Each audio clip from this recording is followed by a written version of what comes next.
I received a complaint about my unkempt lawn even though it was perfectly trimmed. Instead of fighting back, I sent a landscaping company to their house with a bill for requested yard improvements. They stormed over, screaming, "I didn't ask for this." I smiled. Neither did I. I never thought a well-kept lawn could stir up so much trouble. Living in a quiet suburb of Austin, Texas, I took pride in maintaining my yard. Every Saturday morning, I'd mow the grass, trim the edges, and ensure everything looked pristine. It was my little weekend ritual, and I found it therapeutic. One sunny afternoon, after finishing my routine, I noticed an envelope tucked into my mailbox. No stamp, no return address. Curious, I opened it to find a typed letter. "Dear homeowner, your lawn has been observed to be unkempt and not in line with our community standards. Please address this issue promptly to maintain the neighborhood's appearance. Sincerely, concerned neighbor." I was baffled. My lawn? Unkempt? That couldn't be further from the truth. I looked around, wondering who might have sent it. Shrugging it off as a mistake, I decided to ignore it. But the letters kept coming. Every week, a new note criticizing my yard. Some were more aggressive than others, but all were anonymous. It was clear someone had taken a particular interest in my lawn. Determined to identify the source, I installed a discreet camera facing my front yard. Days later, the footage revealed my neighbor, Mr. Henderson, slipping a letter into my mailbox under the cover of darkness. Mr. Henderson was known for his meticulously maintained yard and his penchant for enforcing unwritten neighborhood rules. Instead of confronting him directly, I devised a plan. I contacted a reputable landscaping company and scheduled a comprehensive yard makeover for Mr. Henderson's property. I instructed them to proceed with the work and assured them that the homeowner would settle the bill upon completion. On the scheduled day, the landscaping crew arrived at Mr. Henderson's residence. They began trimming hedges, planting new flowers, and reshaping his garden beds. Mr. Henderson, hearing the commotion, rushed outside, bewildered. "What is going on here?" he demanded. One of the landscapers replied, "We're here for the yard improvements you requested." "I didn't request any yard improvements," Mr. Henderson exclaimed, his face turning red. At that moment, I stepped onto my porch, holding the latest anonymous letter I'd received. With a smirk, I called out, "Neither did I." Realization dawned on Mr. Henderson's face. He glared at me, then at the landscaping crew. "This is outrageous," he sputtered. The crew, sensing the tension, packed up their equipment and left, leaving behind a half-completed yard makeover. The neighborhood buzzed with gossip about the incident. Some sided with Mr. Henderson, while others found the situation amusing. Regardless, the anonymous letter ceased, and an unspoken truce settled between us. Maintaining a lawn had never been this eventful. But in the end, I learned that sometimes a little creativity is the best response to unwarranted criticism. All right, here we go. The rest of the story gets way messier than I expected. After the landscaping prank, I thought things would cool down. I wasn't looking for a war. I just wanted to be left alone. But Mr. Henderson? He clearly didn't take the joke well. 3 days later, I noticed a small orange tag stuck to my mailbox. Code violation. The note claimed there were unregistered changes to outdoor structures and that I'd need to appear before the HOA board for review. I don't have any structures in my front yard. No fountains, no weird sculptures, no garden gnomes, nothing. Just grass. Short, green grass. But somehow, I was being dragged into an official complaint.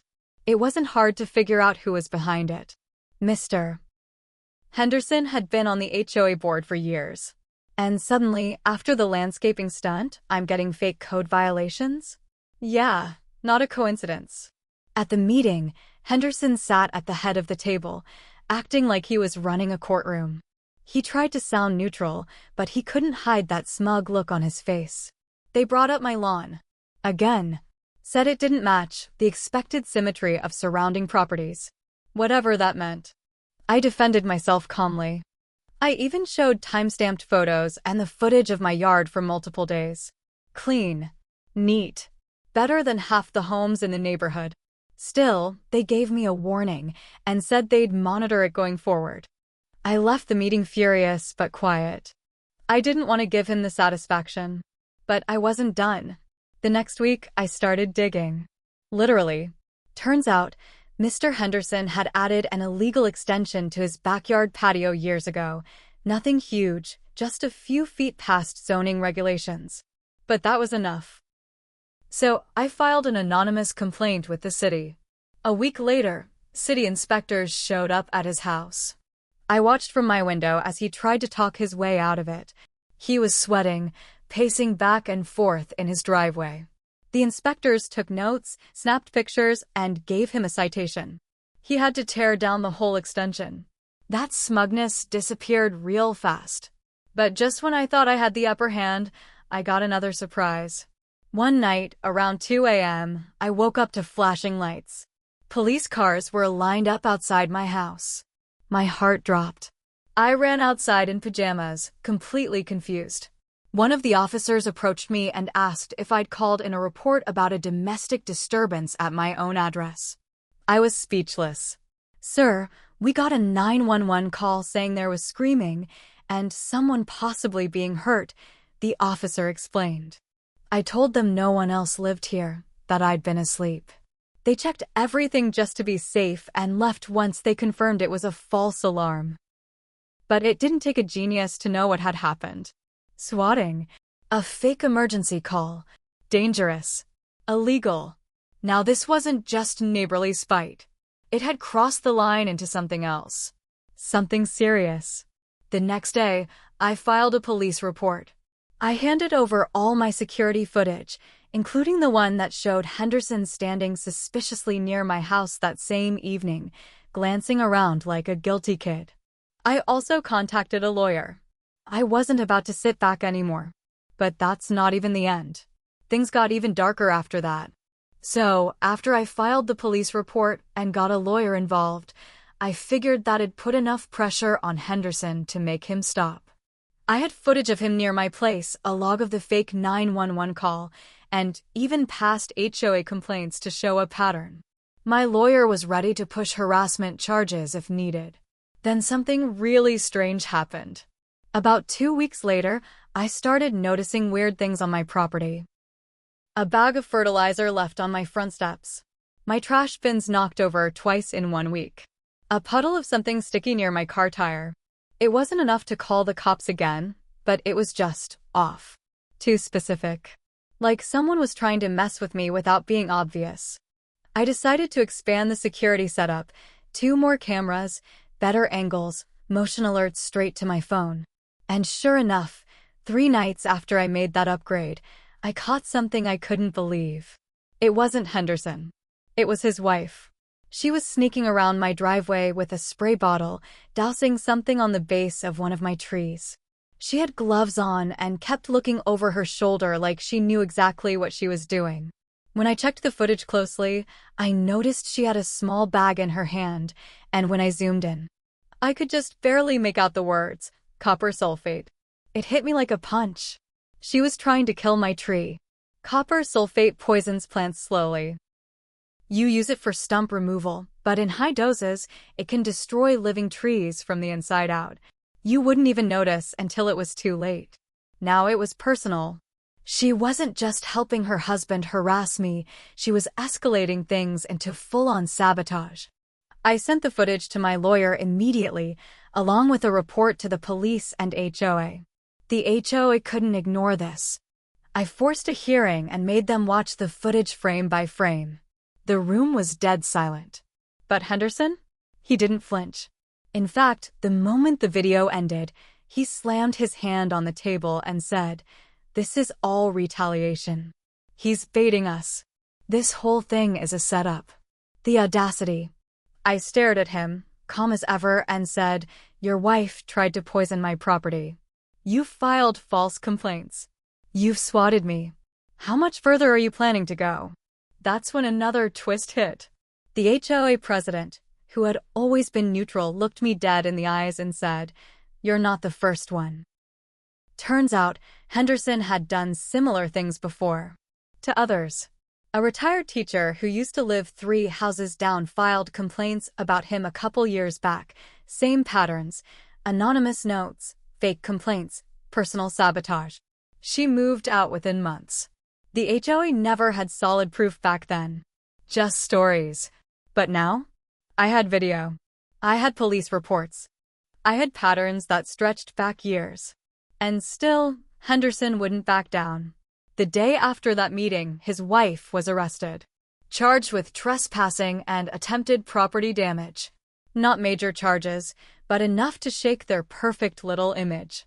I thought maybe now it would end. I really did. But the next morning, someone slashed all 4 tires on my truck.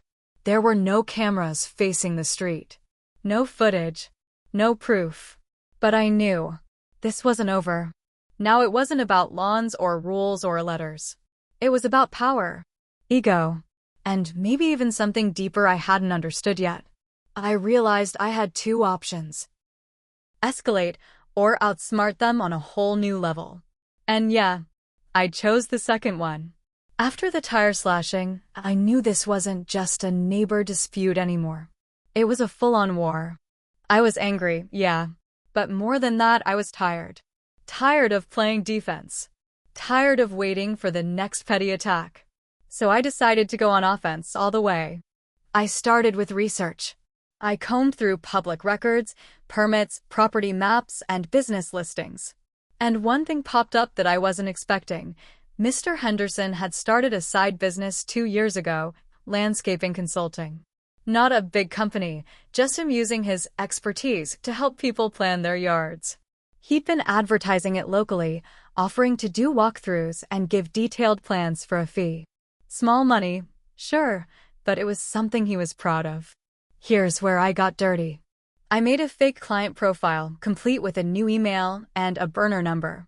I scheduled a consult with him using a different address a few blocks over. When he showed up for the appointment, I had someone there waiting with a clipboard pretending to be a city inspector. Totally legal, too. The guy was real, and I just paid him for his time to do a surprise inspection of the property. He told Henderson the yard didn't meet Austin zoning codes, and that if he had anything to do with it professionally, he could be fined. Henderson lost it, said he was being framed, threatened legal action. I stayed quiet, watched everything unfold from the shadows. Then I took it further. Remember those anonymous letters he sent me? I had them fingerprinted. Cost me a bit, but it worked. Got a partial match to his wife from one of the letters. I sent that info to the police detective handling the tree poisoning case. Now things were stacking up. The cops reopened the investigation. The city started sniffing around Henderson's so-called business. And people in the neighborhood? They were turning on him fast. But here's the twist. I didn't stop when I should have. One night, I sent out an anonymous mass email to everyone in our HOA, attaching every file, letter, video, and report I had. I included the fake landscaping business, the poisoning attempt, even screenshots of the false police call incident. I exposed it all. I didn't put my name on it, but everyone knew. It was petty. It was vengeful. But in the moment, it felt good. Too good. And then came the fallout. Henderson lost his spot on the HOA board. His wife got charged with felony vandalism due to the copper sulfate stuff. They got fined by the city. Their business was shut down. But it didn't stop there. A month later, I came home to find my house egged. My mailbox torn off. Spray paint on my fence that said, "Sick freak." The neighborhood wasn't on my side anymore. People thought I took it too far. Thought I enjoyed ruining their lives. And honestly, maybe I did. Just a little. I tried to brush it off, but it didn't stop. Cars slowing down at night. Dog poop left right at my door. I had to install more cameras. Again. That's when I made the biggest mistake of all. I lost it. One night I saw Henderson standing across the street, just staring. Not moving. Just watching my house. I grabbed a bat and stormed out. I didn't touch him, didn't threaten him, but I got in his face and said, "You want to keep this going? Fine. But next time something happens to me, I'll make sure you don't walk away from it." Bad move. He reported me. said I threatened his life. And you know what? With everything else going on, people believed him. The cops showed up. I wasn't arrested, but I was warned. It's now me who's on thin ice. So yeah, I won the battle. But the war? I don't know. My lawn is perfect. My house is clean. But I can't walk down the street without feeling eyes on my back. I got my revenge, but I lost something too. Peace, maybe? Or pride. Or just the simple life I used to have before all this started. The worst part? Sometimes I still get the urge to retaliate. To do more. To finish it. But I can't. Because now, I'm just like him.